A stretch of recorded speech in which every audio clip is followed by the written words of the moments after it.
Hello students, let's see this question. The question says the correct order of stability of following carbon free radical is। यहाँ पे 4 carbon के free radicals दे रखे हैं, आपको correct order of stability बताना है। तो देखो सबसे बेसिक जो होता है वो H3C रेडिकल्स होते हैं। यहाँ पर आप क्या देख पा रहे हो कि कार्बन की जो वैलेंस शेल है इसके अंदर 7 इलेक्ट्रॉन ऑब्जर्व रहेंगे, ठीक है। तो यानी कि इसका ऑक्टेट कंप्लीट नहीं है, तो इसका मतलब क्या इलेक्ट्रॉन डेफिशिएंट है। तो जो भी सब्सटीट्यूशंस अगर हो रहे हैं उन सब्सटीट्यूशंस की वजह से अगर हाइड्रोजन को सब्सटीट्यूट करके हम कुछ ऐसा लगा रहे हैं जो इलेक्ट्रॉन डेंसिटी को इंक्रीज करवा दे इस कार्बन के ऊपर, तो वो स्टेबल हो जाएगा। यानी कि इन सब में जो लीस्ट स्टेबल होगा वो फोर्थ होगा, ठीक है। फोर्थ क्या होगा, लीस्ट स्टेबल होगा। सो अब यहाँ पे देखो सेकंड ऑप्शन तो कभी भी नहीं हो सकता क्योंकि यहाँ पे लीस्ट स्टेबल आपके फर्स्ट को बोला हुआ है, क्लियर। अच्छा अब देखो यहाँ कार्बन से 3 मिथाइल ग्रुप लगे हुए हैं, तो मिथाइल ग्रुप्स क्या करेंगे, प्लस आई इफेक्ट शो करेंगे। प्लस आई इफेक्ट मतलब सिग्मा बॉन्ड के थ्रू इलेक्ट्रॉन डेंसिटी को डोनेट करेंगे कार्बन रेडिकल के ऊपर, तो इलेक्ट्रॉन डेंसिटी इंक्रीज होगी कार्बन रेडिकल के ऊपर। प्लस इस कार्बन रेडिकल से अल्फा पोजीशन पे क्या है, कार्बन हाइड्रोजन के बॉन्ड्स प्रेजेंट है, सो हाइपर कॉन्जुगेशन इफेक्ट भी होगा, ठीक है। तो ये रेडिकल स्टेबल हो जाएगा इन इफेक्ट्स की वजह से।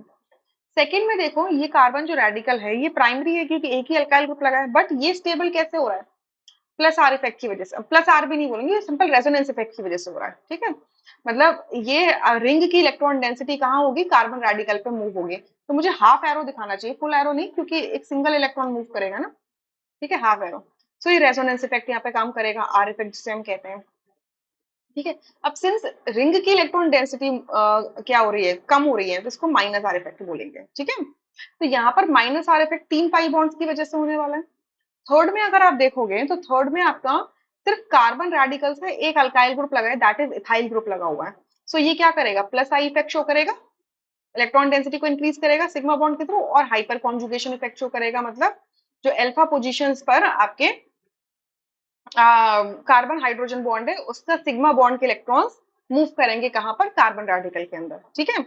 तो इसका मतलब ये हुआ कि सबसे ज्यादा स्टेबल इसमें सेकंड वाला होगा, क्यों, क्योंकि यहाँ पे आर इफेक्ट दिख रहा है। आर इफेक्ट में पाई इलेक्ट्रॉन्स इन्वॉल्व हो रहे हैं और pi electrons loosely held electron होते हैं तो इजीली शिफ्ट हो जाएंगे, ठीक है। तो सबसे ज्यादा स्टेबल सेकंड होगा, यानी कि फर्स्ट ऑप्शन तो नहीं हो सकता, ठीक है। अब सेकंड फर्स्ट हो गया सबसे, सॉरी सेकंड हो गया सबसे ज्यादा स्टेबल, फोर्थ हो गया सबसे कम स्टेबल। फर्स्ट और थर्ड में हमें डिसाइड करना है, ठीक है।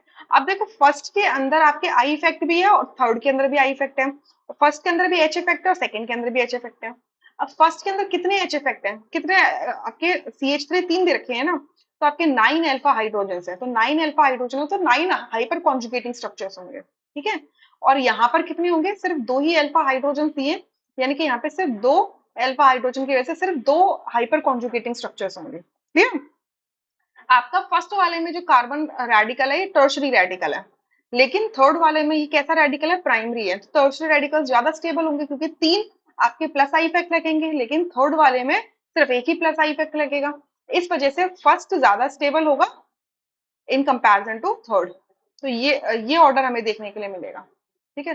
Second, first, third, fourth, second, first, third, fourth, यानी कि फोर्थ ऑप्शन यहाँ से करेक्ट हो जाएगा, rest options would be incorrect. I hope you understood this question very very well, thank you.